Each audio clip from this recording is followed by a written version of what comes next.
When the waiter walked up to our table at the most exclusive restaurant in town and said, "Mrs. Chen, as the owner, would you like me to bring out the special menu?" the look on my daughter-in-law's face was something I'll remember for the rest of my life. Just 30 minutes earlier, she'd been laughing at my simple cotton dress, whispering loud enough for everyone to hear. Did me forget this was a nice restaurant, or does she think we're going to McDonald's? My son had looked away, embarrassed. My granddaughters had giggled into their napkins, and my husband Richard had squeezed my hand under the table, the only person who knew what was really going on. But I'm getting ahead of myself. Let me take you back to where this all started, because this story isn't just about one dinner. It's about 3 years of disrespect, manipulation. And the day I decided enough was enough. My name is Mi Chen, I'm 60, 2 years old, and this is a story about what happens when people mistake your kindness for weakness, your patience for stupidity, and your humility for poverty. For 37 years I built a life I was proud of. Richard and I came to this country with almost nothing, 2 suitcases, a shared dream, and the kind of determination that only immigrants truly understand. We worked every job you can imagine. I cleaned houses while Richard drove a taxi at night and worked construction during the day. We saved every penny we could, not for vacations or fancy cars, but for our children's future. Our son Michael was born 2 years after we arrived.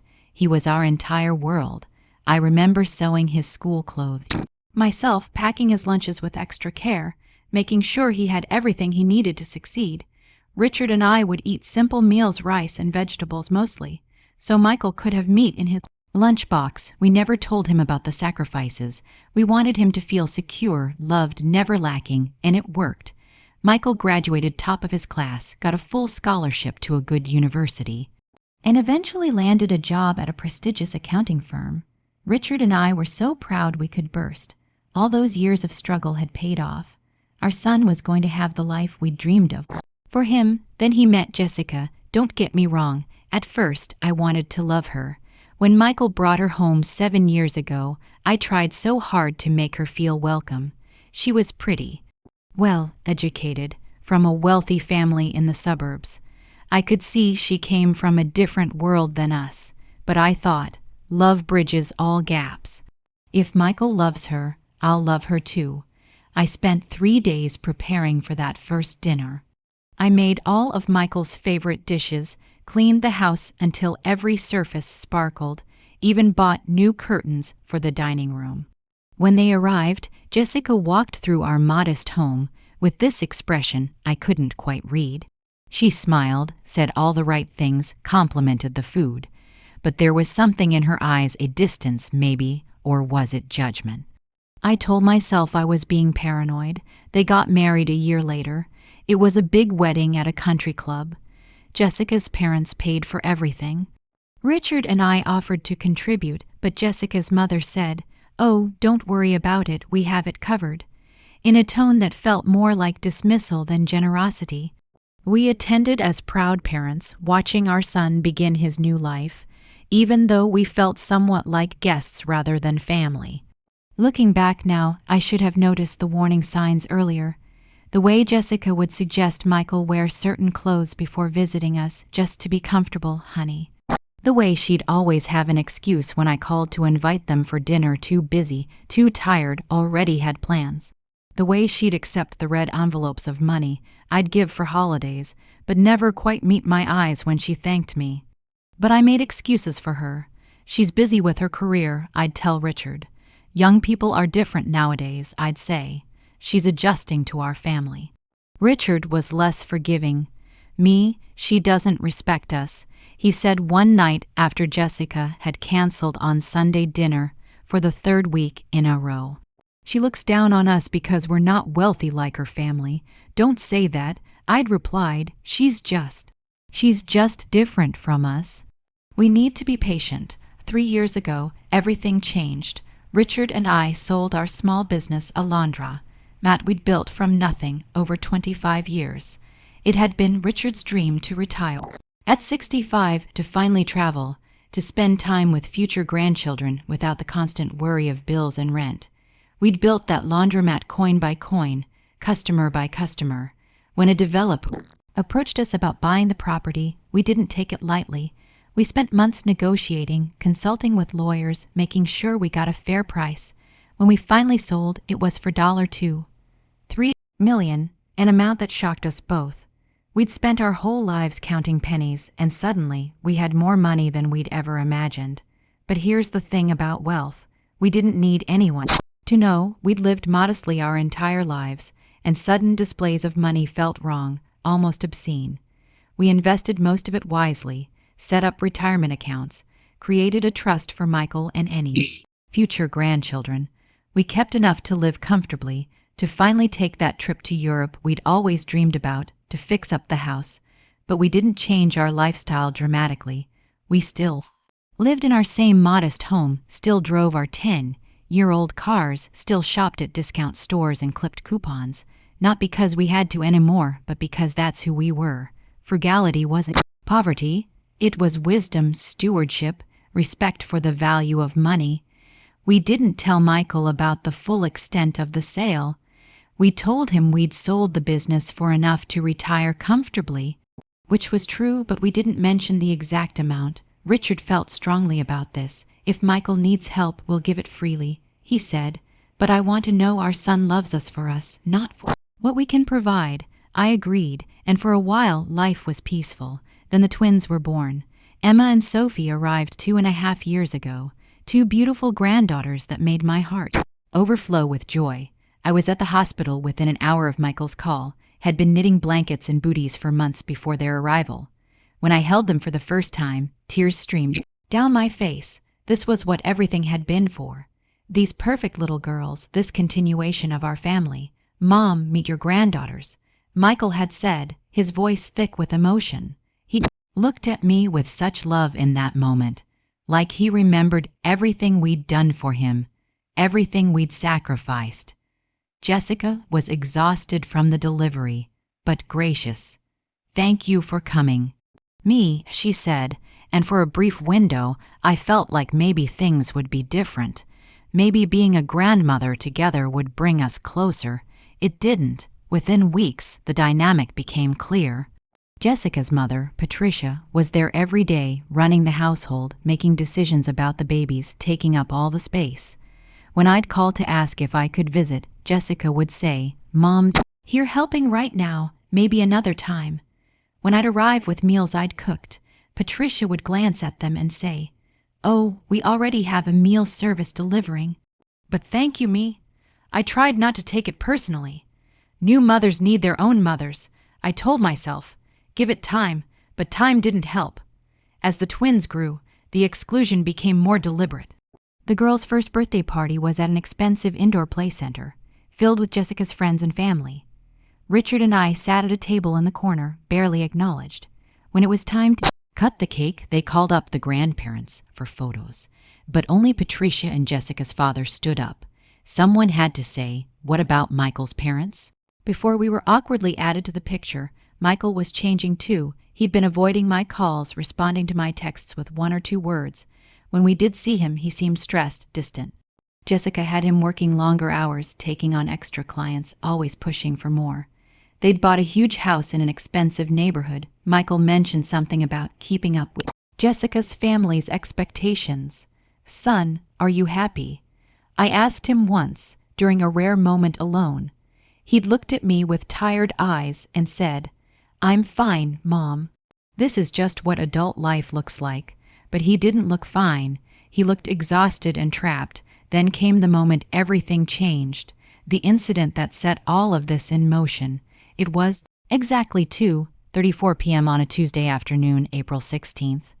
I remember because I'd been watching the clock, waiting for the time I'd agreed to pick up the twins from preschool. Jessica had called me that morning saying she and Patricia both had appointments and asking if I could help. I'd been thrilled. Finally, time alone with my granddaughters. The girls were delighted to see me. 4-year-old. Don't know about family politics yet. Don't understand subtle rejections. They ran to me with open arms, and my heart soared. We stopped for ice cream on the way home. A simple treat, chocolate Emma strawberry for Sophie. We sang songs in the car. They told me about their day, their friends, their favorite toys. This was what being a grandmother was supposed to feel like. When we got to their house, I used the key Michael had given me months ago, the one Jessica didn't know existed. The girls ran to their playroom while I started tidying up the kitchen. The breakfast dishes were still out, the counters messy. I didn't mind. I cleaned while the girls played, enjoying the sound of their laughter echoing through the house. That's when I heard the front door open. Jessica's voice came first, speaking to someone. I mean, honestly, Patricia, I don't know what Michael was thinking, asking her to pick them up. Did you see what she was wearing at Easter? That same tired cardigan she's had for years. It's embarrassing. My hands froze in the soapy water. Another voice, Patricia's, responded. Well, what can you expect? Poor people don't understand how to present themselves. At least the girls are young enough they won't remember spending time at that shabby little house. Thank God for that, Jessica said. I make sure we keep visits there to a minimum. Michael feels guilty, but honestly, what do they have to offer the girls? No culture, no sophistication, no connections. The best thing they can do is stay in the background and let us raise them properly. They were in the hallway now, steps away from the kitchen. I stood completely still, water dripping from my hands, feeling like I'd been punched in the stomach. Has Michael told them about the trust fund yet? Patricia asked, for the girls' education. No, and I told him not to. Jessica replied, why should we tell his parents about our financial planning? It's none of their business, and honestly, they'd probably just make comments about how we're spending money. Me especially. You can tell she judges every purchase we make. I felt my hands go cold despite the warm water. My heart was pounding so hard I thought they might hear it. Well, at least you have my family's support, Patricia said. We'll make sure Emma and Sophie grow up with the right values, the right opportunities. Michael's family. Well, they did their best, but there's only so far you can rise from those beginnings. Exactly, Jessica said. I mean, I'm grateful they put Michael through school and all, but now it's time for him to move forward. We're building something better for our daughters, a better class of life. That's when Emma came running out of the playroom. Mommy, Grandma Me made us ice cream. The silence that followed was deafening. Jessica and Patricia appeared in the kitchen doorway. Jessica's face went from confused to shocked to angry in seconds. Me, what are you doing here? I dried my hands on a towel, moving slowly, deliberately. My voice, when it came out, was calm. Calmer than I felt. You asked me to pick up the girls from preschool. I did. I was just cleaning up while they played. I didn't realize you'd be. Inside, Jessica said, her face flushing, I thought you just dropped them off. You didn't specify. I replied. I looked at Patricia, whose face had gone pale. Hello, Patricia. I didn't realize you had such strong opinions about my family. Patricia recovered quickly, that wealthy woman armor snapping into place. Me, you have to understand, we were just speaking freely. I understand perfectly, I said. I walked to the playroom, where Sophie was still building with blocks. Girls, I have to go now. But I'll see you soon, okay? Already, Emma pouted. Already. I confirmed, kissing both their foreheads. Be good for your mother. I walked past Jessica and Patricia without another word, grabbed my purse and left. My hands were shaking so badly I could barely get the key in the car ignition. I sat in their driveway for a full 5 minutes, breathing deeply, trying to calm the storm of emotions raging through me. Hurt, humiliation, anger, betrayal, but underneath it all, something else was growing. Something cold and clear and determined. If they thought I was just a poor, unsophisticated old woman to be kept in the background, they were about to learn exactly how wrong they were. I drove home in a daze. Richard was in the garden when I arrived, tending to his tomato plants. One look at my face and he dropped his tools. Me, what happened? I told him everything, word for word. I watched his expression shift from shock to fury to something I'd rarely seen in my gentle husband, cold determination. 3 years, he said quietly when I finished. 3 years we've listened to their excuses, accepted their dismissals, made ourselves smaller to make them comfortable. I know, I whispered. And they think we're poor. They pity us, I know. Richard took my hands. Me, I have never in our 37 years of marriage asked you to do something out of spite or revenge, but I'm asking you now. Let's show them exactly who they've been underestimating. I looked at my husband, this man who'd worked himself to exhaustion to give our family a better life, who'd been quietly disrespected by our own son's wife for years, and I nodded. But we do it smart, I said. We do it with dignity, no yelling, no scenes, no stooping to their level. Agreed. Richard said, We'll be strategic. That night, neither of us slept much. We lay in bed, talking in whispers, planning. And for the first time in 3 years, I felt something I hadn't felt in a long time. Powerful. The next morning, Michael called. His voice was tight with anxiety. Mom, Jessica told me what happened yesterday. Did she? I replied, keeping my tone neutral. What exactly did she tell you? There was a pause, she said. She said you might have overheard a private conversation, and that there might have been a misunderstanding. A misunderstanding. I repeated slowly. Michael, your wife and her mother were discussing how embarrassing I am, how grateful they are that the twins won't remember visiting our shabby little house, and how I have nothing to offer your daughters. Which part of that did I misunderstand? Another pause, longer this time. When Michael spoke again, his voice was small. Mom, Jessica says things sometimes when she's stressed.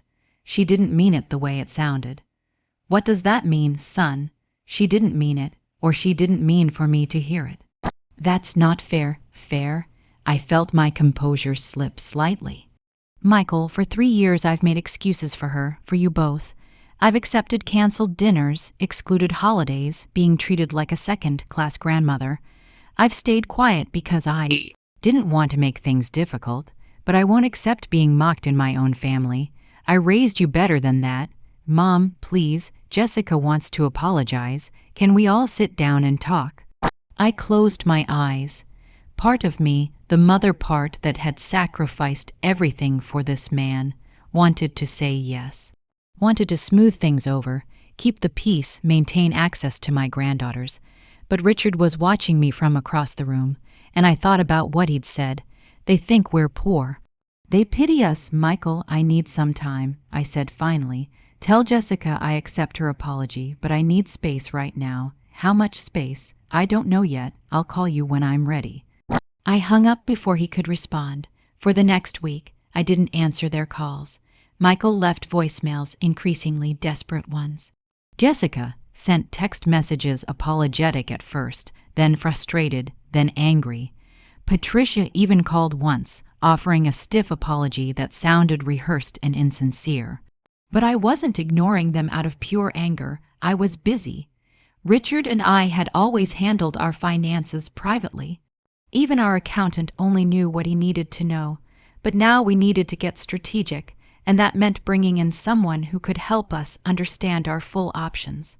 We met with a new financial advisor, a sharp woman named Linda Chen, no relation, though the shared last name made us laugh. Linda had come highly recommended by the lawyer who'd handled our business sale. So, Linda said, spreading out our portfolio on her desk, let me make sure I understand. Your son doesn't know the full extent of your wealth. Your daughter-in-law has been treating you as if you're poor and unsophisticated, and you want to. What exactly? We want to make a point, Richard said simply. Without being cruel, we're not interested in destroying anyone, but we're tired of being disrespected. Linda smiled, a knowing, slightly mischievous smile. I think I can help you with that. Over the next hour, she walked us through our assets. The invested proceeds from the laundromat sale had grown substantially. We also had the house, paid off and worth significantly more than when we'd bought it, plus other investments Richard had been making for years that I'd barely paid attention to. You're worth about $3, $8 million, Linda said casually. I blinked. I'm sorry. What? $3, $8 million. Your investments have performed very well, and if we liquidate some of the underperforming assets and restructure your portfolio, we could push that closer to $4 million within 6 months. Richard squeezed my hand. We'd known we were comfortable, but this was beyond anything we'd imagined.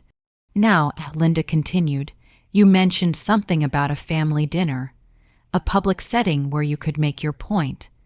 Jessica keeps suggesting we all go out somewhere nice, I said. To clear the air, she says. She's mentioned Meridian several times. Linda's eyebrows shot up. Meridian, the new French place downtown. Yes, she says she'll make a reservation. I think she's trying to show off, impress us with how sophisticated her tastes are. Linda leaned back in her chair, a slow smile spreading across her face. Would it surprise you to know that Meridian is owned by the Chen family restaurant group? Should that name mean something to us? Richard asked. It's your name, Linda said. Well, many Chens in this city, obviously, but what if one of those Chens was you? My heart skipped a beat. I don't understand. Meridian has been looking for investors, Linda explained. The current owner wants to open 2 more locations but needs capital. They're offering partnership opportunities to the right investors, people who wouldn't interfere with operations but would share in the profits. I have connections to the owner. With your assets, you could easily buy a substantial stake, maybe even a majority stake if you wanted. Richard and I looked at each other. The same thought was clearly running through both our minds. How long would it take, I asked, to finalize an investment with your capital readily available? Probably 2 to 3 weeks for due diligence and paperwork. Would we be listed as owners publicly? If you wanted to be, yes. Your name could be on the company documents. You'd be introduced to the staff, the whole thing. I felt something bubbling up in my chest, something that felt suspiciously like joy. Linda, I think we'd like to explore this opportunity. I was hoping you'd say that. Linda grinned. Over the next 2 weeks, Richard and I moved quickly.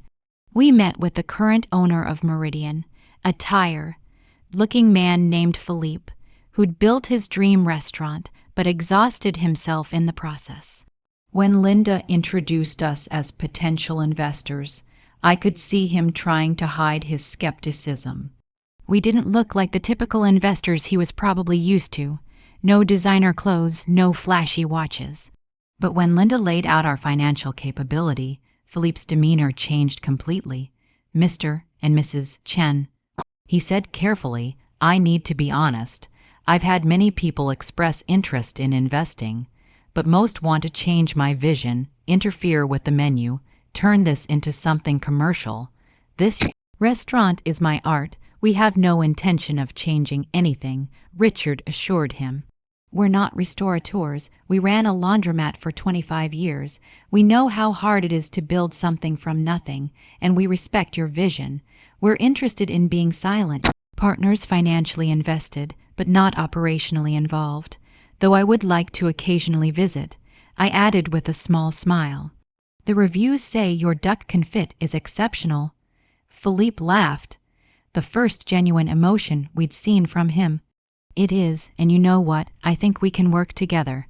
When Linda first mentioned you, I wasn't sure, but I see now. You understand what it means to build something with your hands and heart. The paperwork moved quickly. Our lawyer reviewed everything. Linda handled the financial transfers, and within 3 weeks, Richard and I owned 60% of Meridian. Philippe retained 40% and full creative control over the restaurant. It was a true partnership. We respected his expertise, and he appreciated our capital and hands-off approach. The day we finalized the deal, Philippe insisted on showing us around the restaurant personally. It was a Tuesday afternoon, closed to customers, and walking through that beautiful space was surreal. Crystal chandeliers, marble floors, original artwork on the walls. It was indeed sophisticated. Mrs. Chen, Philippe said as we stood in the main dining room, I want all my staff to know who you are. You're not just investors to me. You're the reason I'll be able to expand, to create jobs, to keep this dream alive. Would you be comfortable if I introduced you to the team as co-owners? I'd be honored, I said. And so that's exactly what happened. Philippe called a staff meeting that evening, and Richard and I met everyone, the sous chefs, the servers, the sommelier, the host staff. He introduced us as the new majority owners and talked about the expansion plans. The staff applauded, some looking curious about these modestly dressed people who'd apparently saved their restaurant. One of the servers, a young man named Marcus, approached me afterward. "Mrs. Chen, I just want to say thank you. There's been rumors about this place closing. You probably saved all of our jobs." "Philippe built something beautiful," I replied. "We just want to help it grow." But even in the midst of all this excitement, I was aware that I hadn't spoken to Michael in over 2 weeks. The longest we'd gone without contact in his entire life. That changed on a Wednesday evening. Michael showed up at our house unannounced. Richard and I were having dinner, nothing fancy, just the chicken stir, fry I'd been making for 40 years when the doorbell rang. He looked terrible, dark circles under his eyes, his suit wrinkled, his expression haggard. "Mom, Dad, can I come in?" "Of course," Richard said, though his tone was cool. We sat in the living room, the tension thick. Michael looked around the space as if seeing it for the first time. Our worn but comfortable furniture, the family photos on every surface, the life we'd built. "I've been trying to call," Michael started. "I know," I said. I wasn't ready to talk. "It's been 2 weeks, Mom." "And how many weeks over the past 3 years have you canceled plans with us, made excuses, let Jessica exclude us?" He flinched. "That's not fair, isn't it?" Richard spoke up. "Son, your mother has given you every benefit of the doubt. She's made excuses for behavior that hurt her deeply. But what she heard, that wasn't just a bad day or stress talking. That was what your wife really thinks of us. Jessica's apologized 100 times, to you or to us," I interrupted. "Because I received one text message saying I'm sorry you were hurt, which isn't the same thing as I'm sorry I hurt you." Michael ran his hands through his hair, a gesture I recognized from his childhood when he was frustrated. "What do you want from us? Tell me how to fix this." I looked at my son, this man we'd sacrificed everything for, and felt such a complicated mix of love and disappointment. "I want you to stand up to your wife. I want you to tell her that disrespecting your parents isn't acceptable. I want you to remember where you came from and who supported you every step of the way." "I do remember, do you?" Richard asked quietly, "because it seems like you've been very comfortable letting Jessica treat us as an embarrassment. Have you ever corrected her when she makes comments about our house, our clothes, our lifestyle?" The silence was damning. "Michael," I said softly, "when you were 10 years old, you wanted a specific calculator for your advanced math class. Do you remember?" He nodded slowly. "It cost $60. That doesn't sound like much now, but back then, it was a week's worth of groceries. Your father and I ate rice and eggs for a week, so you could have that calculator. Not because we had to. We could have bought a cheaper one, but because you said the teacher recommended that specific model, and we wanted you to have every advantage." Michael's eyes were filling with tears. "We have never once resented those sacrifices," I continued, "but we also never expected to be treated as if we were beneath you because of them." "You're not beneath me," Michael whispered. "God, Mom, you're not. I'm sorry. I'm so sorry. I should have stood up to Jessica. I should have shut down those comments. She has a strong personality, and her family has expectations, and I thought if I just kept everyone happy." "You can't keep everyone happy by letting some people be disrespected," Richard said firmly. "That's not how family works." Michael broke down then, really crying, something I hadn't seen since he was a teenager. "I don't know how to fix this. I don't know how to make this right. I wanted to comfort him, to wrap him in my arms like when he was small. But I also knew this was a moment that required tough love. Michael, your father and I are going to give you some time to think about what you really want. If you want a relationship with us, a real one, based on mutual respect, then you need to make that clear to Jessica. If you want to keep prioritizing her feelings over ours, that's your choice. But we won't accept being treated as second-class family members anymore. Mom, we love you. I said, standing up. We always will. But love doesn't mean accepting disrespect. Come back when you're ready to make a real change.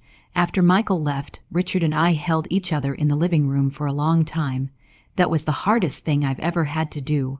I whispered, I know, Richard said, but it was right.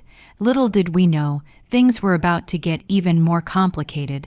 3 days after Michael's visit, Jessica called me, not texted, called, which was unusual enough that I almost didn't answer. Me, she said when I picked up, her voice sickeningly sweet. I've been thinking.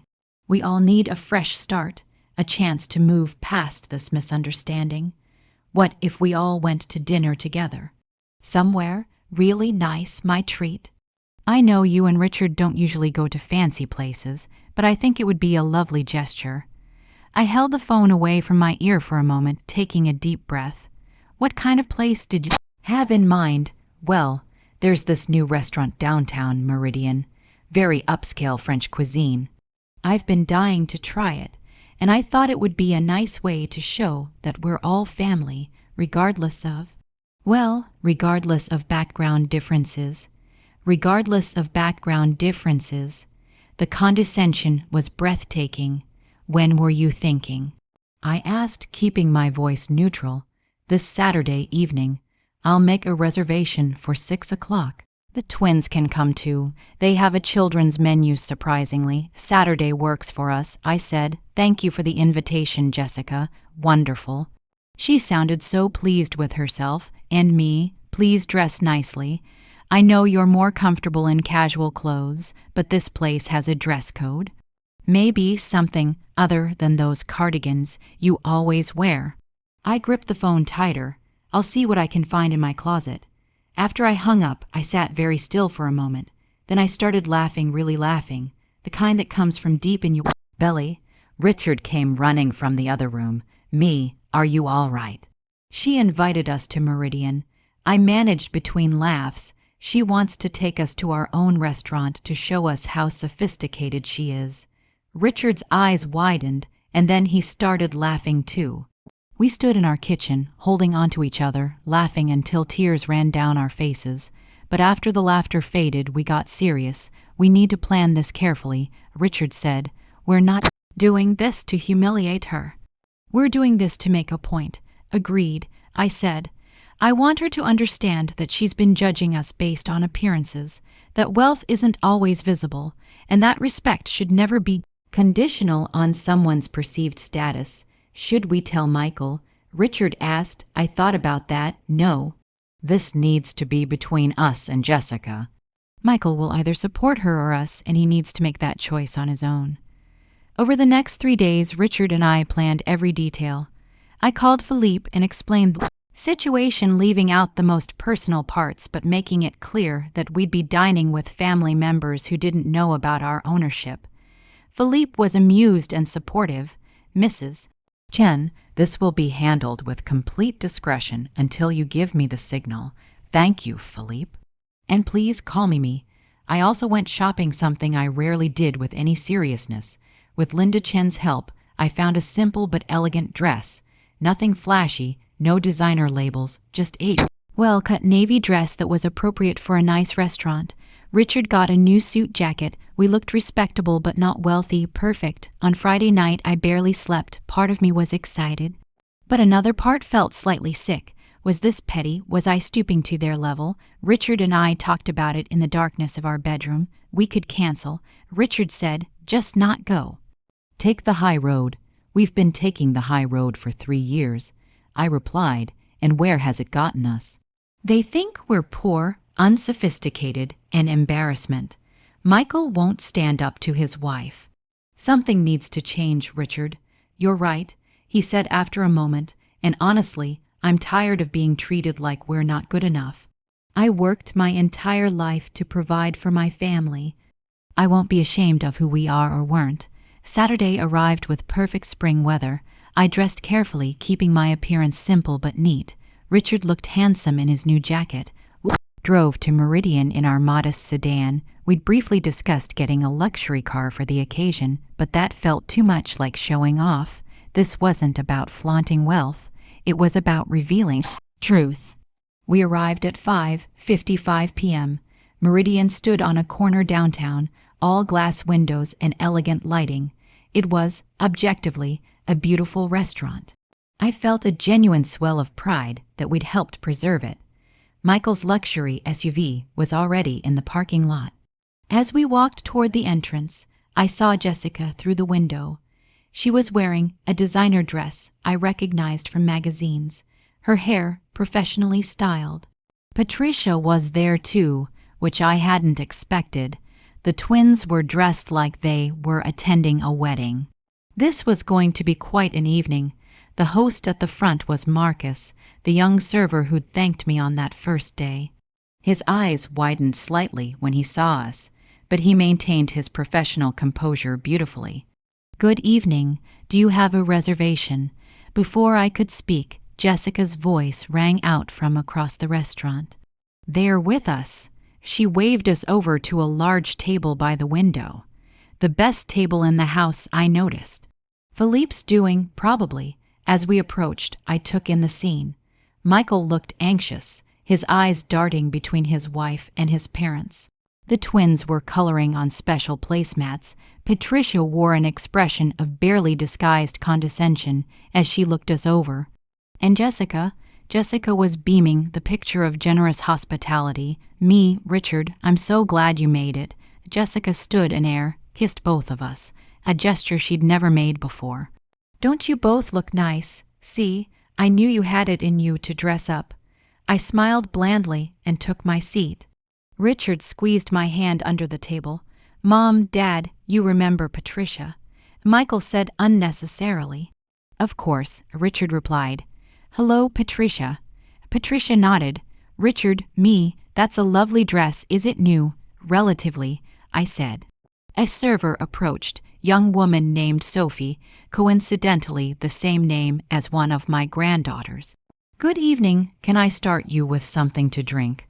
Jessica jumped in before anyone else could speak. "We'll have a bottle of the shade, Almargox 2015, she said, clearly having rehearsed the pronunciation. "Unless that's too much for everyone." She glanced at Richard and me with faux concern. "I know wine can be an acquired taste. The Margox will be lovely," I said calmly. Richard and I enjoyed a similar vintage in France last summer. Jessica's smile faltered for just a second. "You went to France for our anniversary," Richard confirmed. 3 weeks in Provence and Paris. Me had always wanted to see the lavender fields.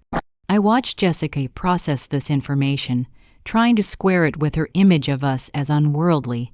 "How nice," she finally said. The twins saved the moment by demanding attention from their grandparents. Emma and Sophie hadn't seen us in weeks, and they were full of stories about preschool, their friends, their toys. I listened with genuine interest, absorbing every detail of their lives that I'd been missing. "Girls, don't monopolize Grandmommy's attention," Patricia said with a tight smile. "I'm sure she finds all this chatter overwhelming." "Not at all," I replied. "This is my favorite kind of conversation." The wine arrived, and Jessica made a show of tasting it, nodding approvingly at the server. "Excellent, thank you." As Sophie poured for everyone, Jessica launched into what I realized was a prepared speech. "I wanted to do this dinner because I think we got off on the wrong foot. That conversation you overheard, it wasn't representative of how I really feel. Sometimes we say things in the moment that sound worse than we mean them. Sometimes," I agreed non-committally. "The point is," Jessica continued, "we're family. And family should be able to enjoy nice experiences together, regardless of our different lifestyles. There it was again, the assumption, the condescension barely masked by politeness. Patricia chimed in. "Jessica has been very generous to arrange this evening. Meridian is quite exclusive. The waiting list for reservations is usually months long. How did you manage to get a table?" Richard asked innocently. Jessica preened. I have connections. My father's law firm represents several restaurant groups. One call and I had the best table in the house. I took a sip of wine, which was indeed excellent. That's impressive. Menus arrived, and I watched Jessica and Patricia make a show of discussing the French dishes, translating for us as if we couldn't read. The coq au vin is chicken in wine sauce, Jessica explained, and the bouillabaisse is a fish stew, very traditional. I think we can manage, Richard said with amusement. The twins ordered from the children's menu simple pasta dishes that made them happy. Michael was quiet, looking more uncomfortable by the minute. He kept glancing at me, as if trying to gauge my reaction to all of this. When Sophie came to take our orders, Jessica ordered first, making a point of discussing preparation details with the server. Patricia did the same, then the twins, then Michael, who ordered quickly and quietly. When it was my turn, I said, I'll have the duck confit with the seasonal vegetables, please. And could you ask the chef to prepare it the way he does for the staff meals? I find restaurant portions can be a bit precious sometimes. Sophie's lips twitched in a suppressed smile. Of course, Mrs. Chen. There was a beat of silence at the table. Jessica looked confused. Mrs. Chen, that's a funny coincidence your last name is the same as the restaurant's, is it? I said innocently. I hadn't noticed. Richard ordered, and Sophie took our menus. As she walked away, I saw her pause briefly to speak to Marcus at the host stand. He glanced our way, nodded, and disappeared toward the back. The meal progressed with excruciating politeness. Jessica dominated the conversation, talking about the twins' activities, expensive classes, exclusive programs. Patricia discussed their country club membership. Everything was designed to emphasize the gap between their lifestyle and what they assumed was ours. Emma is starting horseback riding lessons next month, Jessica announced. At the equestrian center, only the best instruction. It's quite expensive, but Michael's doing so well at work that we can afford these opportunities for the girls. That's wonderful, I said genuinely. Every little girl should have the chance to ride horses if she wants to. Did you ever ride horses, me? Patricia asked with false sweetness. In Vietnam before we left, not for sport, for transportation. Different context, I suppose. The table fell quiet for a moment. I'd reminded them of something they preferred to forget, that Richard and I were immigrants, refugees actually, who'd built everything from nothing. Michael finally spoke up, his voice tight. Mom was telling me the other day about her childhood. I realized I don't know much about her life before coming here. That's because you never asked. I said gently, not cruelly. He flinched, and Jessica quickly changed the subject, but something had shifted in Michael. He was watching his wife with an expression I couldn't quite read. The food arrived, and it was spectacular. Philippe's cuisine was truly art. The twins devoured their pasta, Michael picked at a steak, Jessica and Patricia ate with exaggerated refinement, making comments about the flavors and presentation.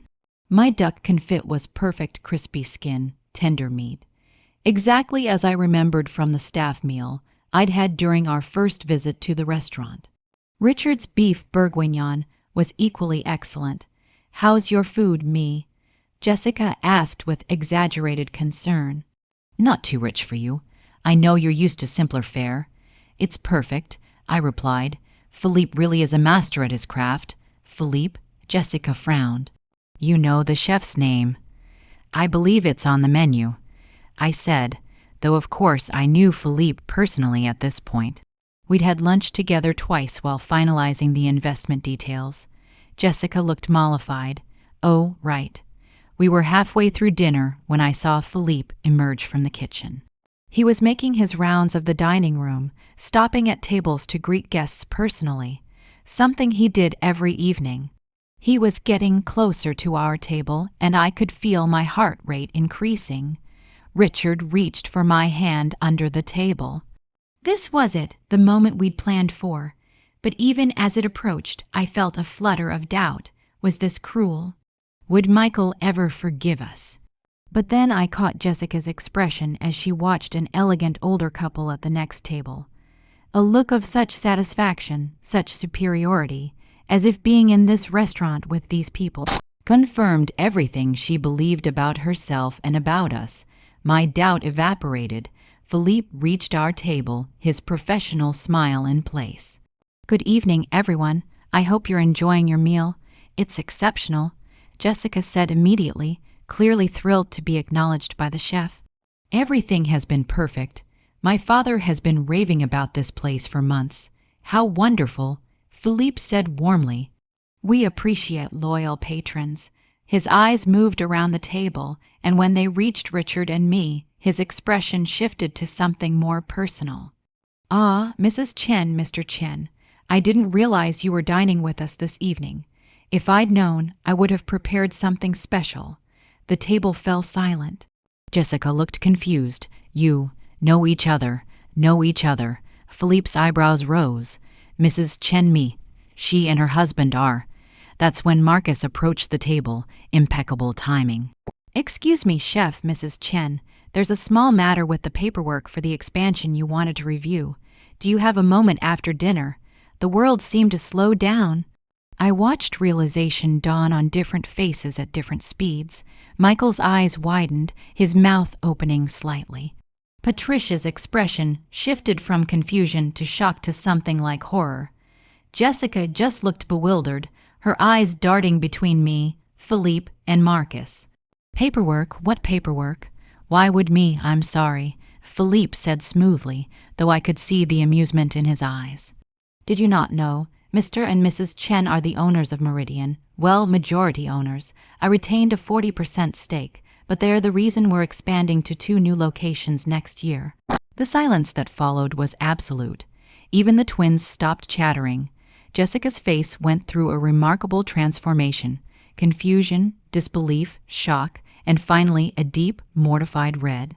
"Owners. Me and Richard own this restaurant. For about 3 weeks now," Richard confirmed calmly. "We invested in Philippe's expansion plans. He's built something really special here, and we wanted to help it grow.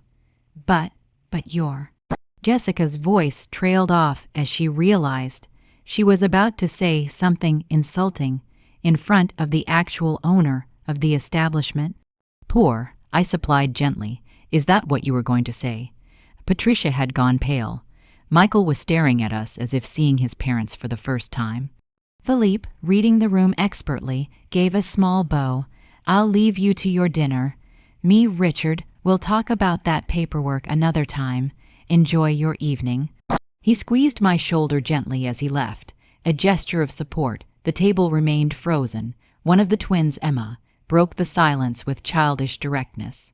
"Grandma, do you own this restaurant? That's so cool." "We do, sweetheart," I said, my attention on her, grateful for her innocence. "We're partners with Chef Philippe. Can we eat here for free?" Sophie asked excitedly. "I think we can arrange that sometimes," I replied, making both girls squeal with delight.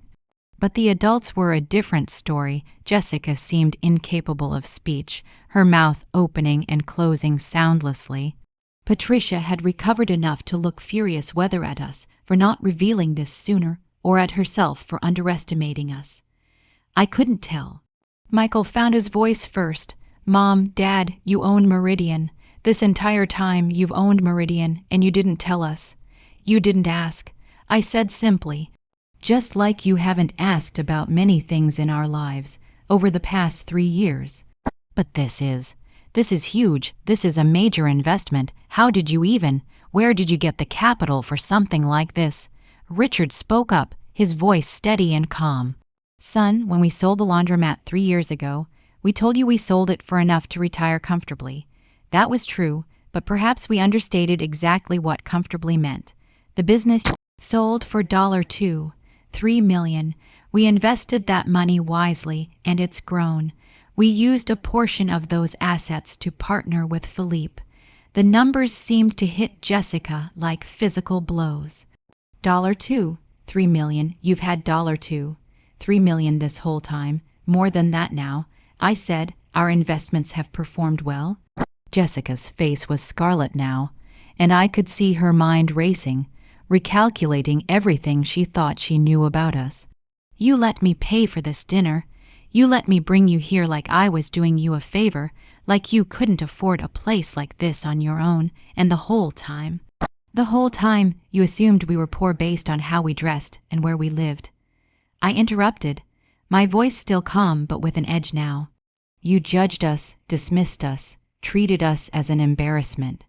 Not once did you consider that we might have chosen our modest lifestyle, that frugality might be a value rather than a necessity. I never said. Jessica was floundering. You did say. Patricia interjected coldly, apparently deciding offense was the best defense. This was a setup. You orchestrated this entire evening to humiliate Jessica. No, Richard said firmly. Jessica orchestrated this evening to show off, to demonstrate her sophistication and generosity to the poor, unsophisticated in-laws. We simply attended a dinner invitation. The revelation is circumstantial. Patricia's voice rose slightly. You knew she'd invited you here. You could have told her beforehand. Why? I asked. So she could cancel, so she could find another venue where she could feel superior. Patricia, with all due respect, this isn't about humiliation. This is about a lesson that's been 3 years overdue. Michael had been silent during this exchange, his face buried in his hands. When he looked up, there were tears in his eyes. Mom, why didn't you tell me about the money, about any of this? Would it have changed anything? I asked gently. Would you have stood up to Jessica more if you'd known we were wealthy? Would you have defended us against her judgment? I don't know. That's honest, at least, Richard said. Son, we didn't tell you because we wanted you to love us for who we are, not what we have. We wanted a relationship based on respect, not financial obligation or expectation. But I do respect you. Do you? I asked. Michael, you've watched your wife treat us as second-class citizens for 3 years. You've made excuses, avoided conflict, chosen peace over principle. That's not respect, honey. That's cowardice. The word hung in the air like a slap. Michael recoiled as if I'd hit him. Jessica found her voice again, and it was sharp with anger and humiliation. How dare you? How dare you sit there and judge me when you've been lying this entire time? We haven't lied about anything, I said calmly. We simply haven't advertised our financial status. That's called privacy, Jessica. Something your mother seems to understand very little about, given the conversation I overheard in your hallway. Patricia stood up abruptly, her chair scraping loudly. I don't have to sit here and be insulted. Then don't, Richard said simply. The door is right there. For a moment, I thought Patricia really would storm out, but Jessica grabbed her mother's arm, pulling her back down. Mom, sit, please. The twins were looking around at all the adults with wide, confused eyes. Emma's lower lip was trembling. She could sense the conflict even if she didn't understand it. I took a deep breath, forcing my voice to soften. Girls, why don't you go with Grandpa Richard to see the fish tank by the front? I think there are some very pretty fish you'd like. Richard understood immediately. He stood, offering a hand to each twin. Come on, ladies, let's go on a little adventure. They went willingly, eager to escape the tension. Once they were out of earshot, I turned my full attention to Jessica. Jessica, I said quietly, I want you to understand something. This isn't about money. If we'd never sold the laundromat, if we'd spent our entire lives as working class people, we would still deserve respect. We would still deserve to be treated as full members of this family. Wealth doesn't determine worth. I know that, Jessica said, but her voice was uncertain. Do you, because for 3 years you've treated us as if we were less than you, less sophisticated, less cultured, less worthy of consideration. You've excluded us from family events, made excuses to avoid spending time with us, and mocked us to your mother in private conversations. I apologized for that. You apologized for me overhearing it. I corrected. Not for saying it in the first place, not for believing it. Jessica's eyes were filling with tears now. but I wasn't sure if they were tears of remorse or humiliation. What do you want from me? What do I have to do to make this right? I want you to ask yourself why you judged us so harshly, I said. I want you to think about what you're teaching your daughters about worth and value. I want you to consider whether you married into our family or whether you've been trying to extract Michael from it. That's not fair, isn't it? Michael spoke up suddenly, his voice hoarse. Jess, be honest. When was the last time you encouraged me to visit my parents? When was the last time you suggested they come over for dinner? When was the last time you said something positive about them? Jessica turned to her husband, and I saw something break in her expression, a crack in the armor of self-righteousness. Michael, your parents live in a different world than we do. They lived in a different world than you thought we did, Michael corrected. But even if they didn't, even if they really were the poor, simple people you believed them to be, they still raised me, they still sacrificed for me, they still deserved your respect. I felt my throat tighten. This was the son I'd raised, finally emerging from the shadow of his wife's expectations. Jessica was crying now, really crying. Her perfect makeup was running. Her designer dress seemed suddenly too costume-like. I didn't mean to. I thought I was. My mother always said that you have to maintain certain standards, that you can't let yourself be pulled backward. Richard's voice was steel. Is that what we are to you? A step backward. Patricia tried to interject. That's not what she meant. Patricia, with all due respect, you should stop talking now, I said firmly. Your influence on your daughter's attitude toward us is part of the problem, not part of the solution. Patricia's mouth snapped shut, her face a mask of barely contained rage. I turned back to Jessica. Here's what's going to happen. Richard and I are going to leave now. We're going to take our granddaughters for ice cream, something simple and unsophisticated that they'll actually enjoy more than this dinner anyway. You and Michael and Patricia are going to sit here and think about what kind of family you want to be.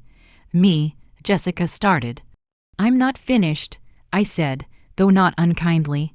When you're ready, truly ready, to have a relationship with us based on mutual respect, when you're ready to acknowledge that you've been wrong about us, when you're ready to treat us as equal members of this family regardless of what you think our bank account looks like, then we can talk. But until then, I think we all need space. I stood up, gathering my purse. Richard had returned with the twins, who were chattering about the fish they'd seen. Girls, would you like to get ice cream with Grandma and Grandpa? Yes, they chorused enthusiastically. Mom, wait. Michael stood up too. Please, don't go like this. I looked at my son, at the man who contained all our hopes and dreams and decades of love. Michael, I'm not cutting you out of my life. I'm not cutting any of you out, but I am setting a boundary. We've been accepting breadcrumbs of respect while giving unconditional love. That can't continue. What about the girls? Jessica asked, her voice small. You're their grandparents, and we'd like to be active grandparents, Richard said. But that requires you to allow us access without treating us as inferior. It requires respect, Jessica. Can you give us that? Jessica looked at her mother, then at her husband, then at us. For a long moment she was silent. Then, quietly, I don't know how to do this. It was the most honest thing she'd said all evening. Start by examining your assumptions, I suggested gently. Ask yourself why you equate wealth with worth. Ask yourself what you really value in life. Ask yourself what kind of grandmother you want your daughters to have, one you're embarrassed by or one you respect. I took Emma's hand and Richard took Sophie's. Girls, say goodbye to Mommy and Daddy. We'll bring you home in a couple of hours. As we walked out of Meridian, our restaurant, I thought with a little internal laugh. I heard Michael say to Jessica, "We need to talk, really talk."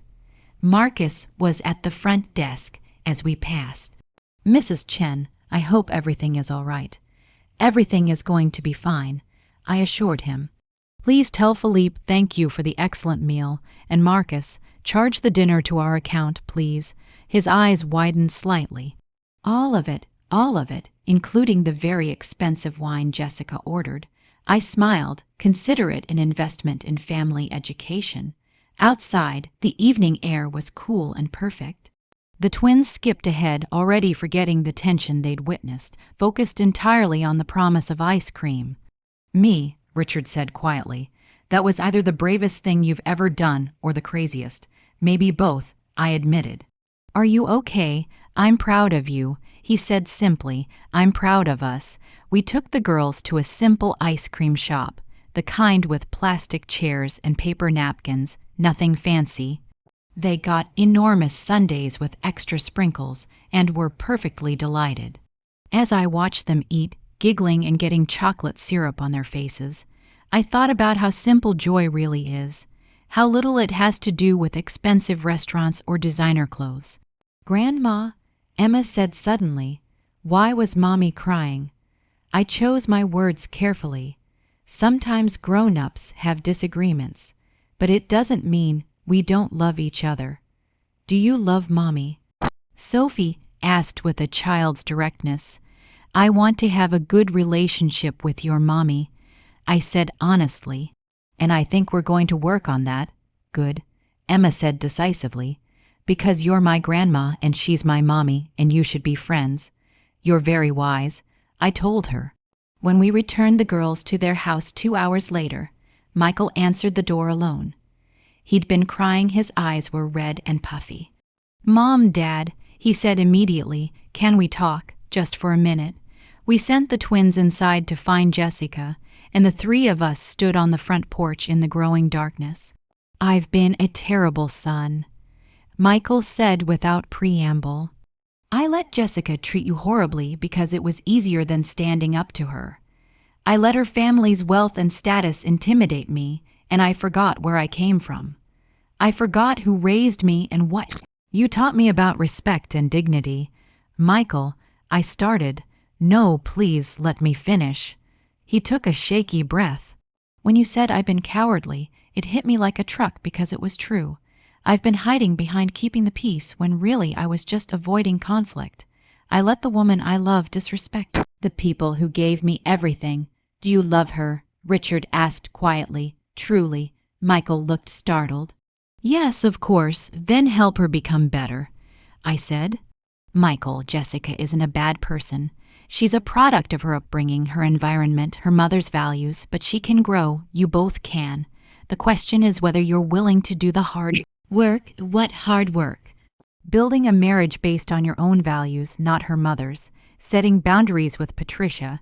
Creating a family culture that honors where you came from while building something new. Teaching your daughters that worth isn't measured in dollars or status symbols." I touched his cheek gently. "Being brave enough to tell your wife when she's wrong, even when it's uncomfortable." "Jessica's inside right now, crying," Michael said. "She's humiliated, angry, confused, but she's also, I think she's scared. She's realizing how close she came to destroying our relationship with you, and how much that would have cost the girls." "Cost all of us. Is Patricia still there?" Richard asked. "No, she left after you did.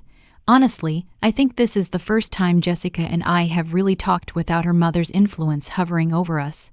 "That's a good start," I said. Michael looked at us both, his expression raw with emotion. "Can you forgive me, forgive us?" "Michael, you're our son. We love you unconditionally.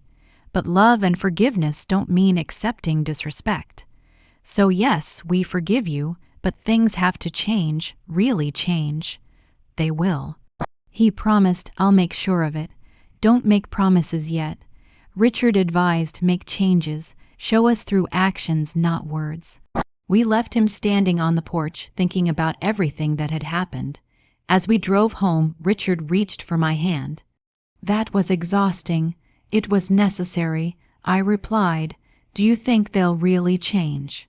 I thought about Jessica's face when the truth was revealed, about Michael's tears, about the long road ahead. I don't know, but at least now they know the truth. What they do with it is up to them. The days following the dinner were quiet. I didn't hear from Michael or Jessica for almost a week, and I'll admit, there were moments I worried I'd pushed too hard, set boundaries that would ultimately cut me off from my granddaughters. But Richard reminded me, if we'd accepted the status quo, we'd have been slowly excluded anyway. At least now there's a chance for real change. On the 8th day, Michael called. Mom, can we come over, all of us? I know you said you need space, but we'd like to talk. Jessica wants to talk. All right, I said carefully. Come for Sunday lunch. I'll make your favorite soup. When they arrived, I was struck by how different they looked. Jessica wore simple jeans and a sweater, no designer labels visible. Her hair was in a ponytail, her face free of the heavy makeup she usually wore. She looked younger, more vulnerable, more real. Michael carried Sophie while Emma held his other hand. They came to the door together, a family unit, and for the first time in years, I felt like they were truly present. We gathered in the living room, that same modest living room, with its worn furniture and family photos. But this time, Jessica wasn't looking at it with judgment. She was looking at it like she was really seeing it for the first time. Me, Richard? Jessica started, her voice trembling slightly.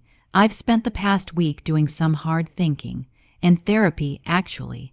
I found a therapist and had 2 sessions already because I realized I have a lot to work through. That surprised me. That's good, Jessica. I need to apologize, really apologize, not the half-hearted things I said before. I judged you based on appearances. I made assumptions about your worth based on your lifestyle. I excluded you from your son's life and your granddaughter's lives because I was embarrassed by you, which is shameful and wrong. She was crying now, but she maintained eye contact. I treated you as less than when you're the reason Michael is the man I fell in love with. I'm so sorry. I let her words settle, watching her carefully. This felt different from before, more genuine, more aware.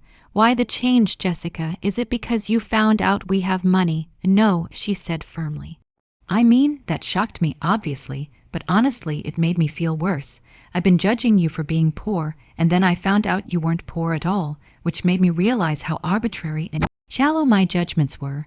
If I could be so wrong about that, what else was I wrong about? Your mother, Richard said bluntly. What about Patricia's influence? Jessica and Michael exchanged a look.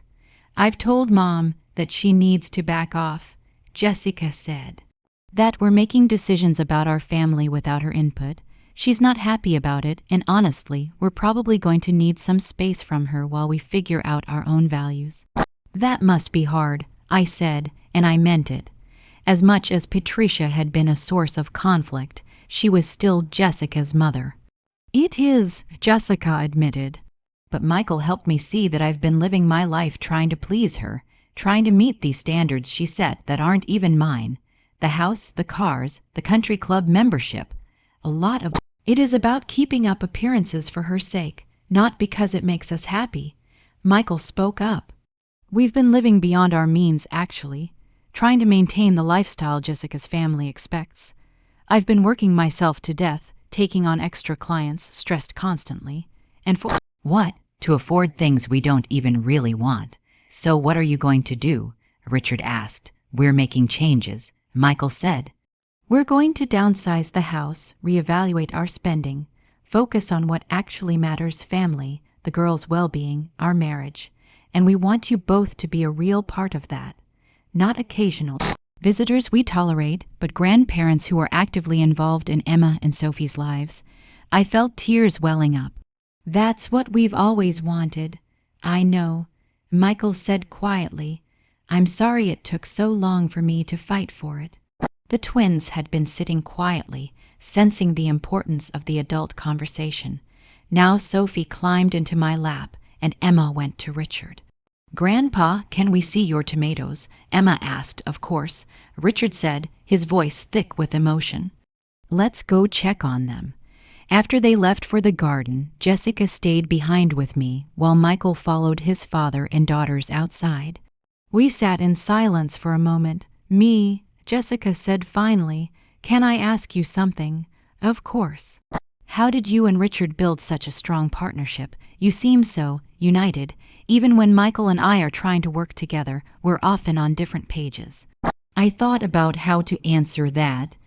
We came from nothing together. Every decision we made as a team because we had to. We couldn't afford to pull in different directions, and we always kept sight of our shared values: family, hard work, integrity, respect.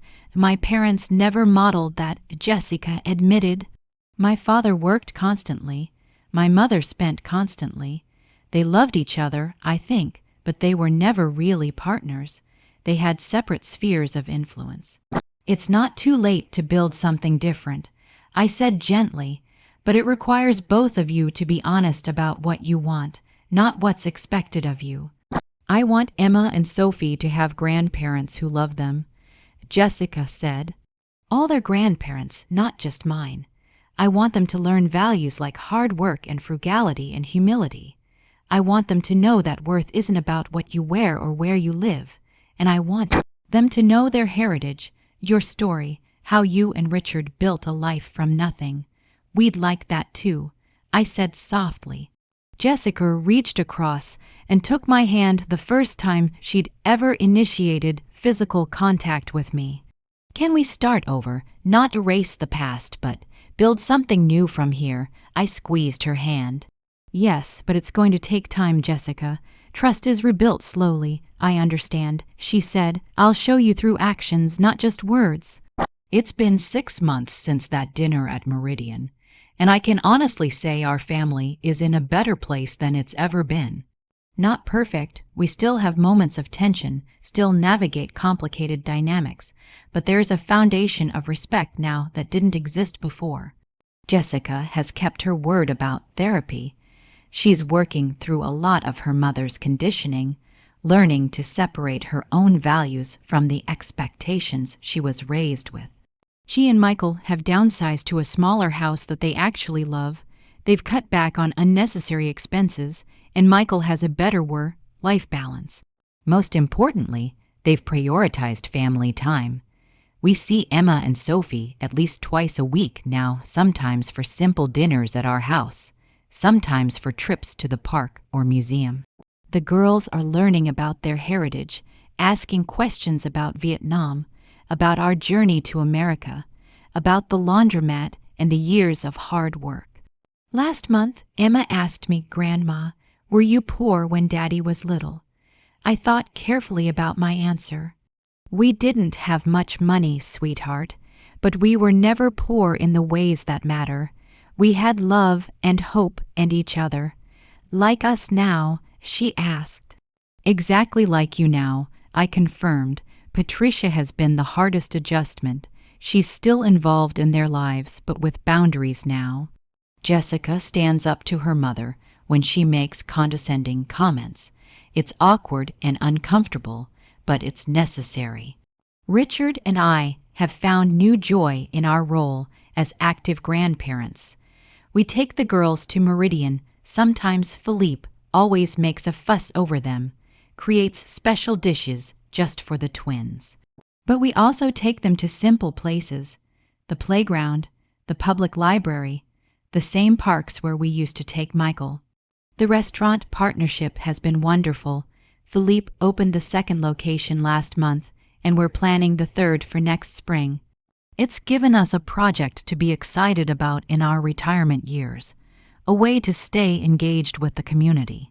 But more than any of that, we've learned valuable lessons. I learned that setting boundaries isn't selfish, it's necessary. That accepting disrespect to keep the peace isn't kindness, it's enabling. That sometimes love requires the courage to say no more, and the strength to enforce consequences. I learned that wealth is complicated. Having money gave us options, yes, but it didn't solve our family problems. In some ways, it highlighted them. The real issue was never about finances. It was about respect, values, and what we choose to prioritize in life. I learned that humility and wisdom are often mistaken for weakness by people who can't tell the difference. That choosing to live modestly isn't the same as being poor.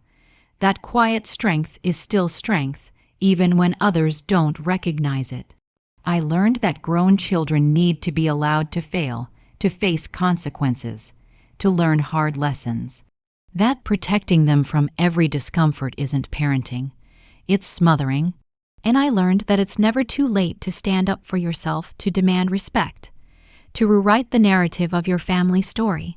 If you're listening to this and you've been in a situation like mine, if you've been disrespected by family members who judge you based on appearances, who treat you as less than, who have taken your kindness for weakness, I want you to know something important. You don't have to have millions of dollars to deserve respect. You don't have to own a fancy restaurant to set boundaries. You don't have to prove your worth to anyone. Your value isn't determined by your bank account, your wardrobe, your zip code, or any other external measure. Your value is inherent.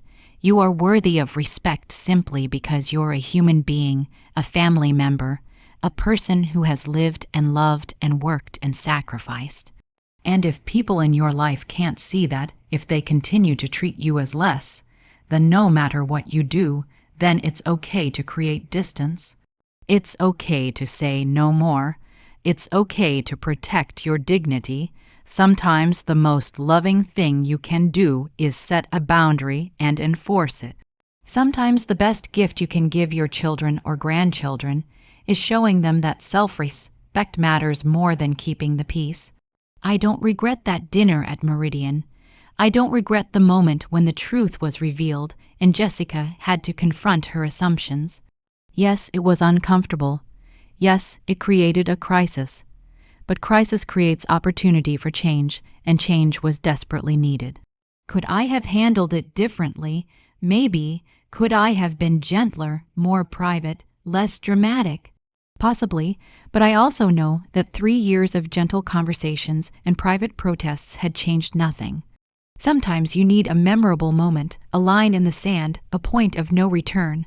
Richard and I talk about this sometimes, late at night when it's just the two of us. Do you think we did the right thing? I asked him recently. I think we did the necessary thing. He replied, and I think our family is better for it. I believe he's right. This story isn't just about a dinner at a fancy restaurant. It's not about the satisfaction of proving people wrong or the vindication of revealing hidden wealth. It's about dignity. It's about knowing your worth and requiring others to recognize it. It's about building a family culture based on respect rather than obligation, love rather than guilt, authenticity rather than appearances. It's about understanding that quiet doesn't mean weak, modest doesn't mean poor, and humble doesn't mean worthless. Thank you for listening to my story.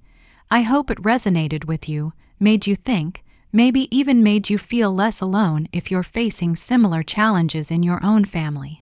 Remember, your story is still being written. Every day, you have the choice to accept the narrative others create for you, or to stand up and write your own ending. It's not always easy, it's not always comfortable, but it's always worth it. Family is complicated. Love is messy. Relationships require constant work, honest communication, and the courage to have difficult conversations. But when done with integrity and respect, the result is worth every uncomfortable moment. To Jessica, if you ever somehow hear this, thank you for being willing to grow, to change, to do the hard work of examining your assumptions and biases. Thank you for giving our family a second chance. To Michael, I'm proud of the man you're becoming, not the one who avoided conflict, but the one who's learning to stand up for what's right even when it's hard. To Emma and Sophie, Grandma loves you more than all the stars in the sky. Never forget that worth isn't about what you have, it's about who you are. And to Richard, thank you for standing beside me for 37 years, for believing in me, for giving me the courage to demand respect. We've come a long way from those 2 young refugees with nothing but suitcases and dreams. Every story has a lesson. Mine is this: never let anyone make you feel small. Never accept disrespect for the sake of peace. Never mistake modesty for weakness or kindness for foolishness. Know your worth, hold your head high, and remember that the people who truly matter will see you for who you are, not what you have. And if they can't, well, Sometimes the most powerful thing you can do is calmly prove them wrong. My name is Mi Chen. This is my story, and yours might just be beginning.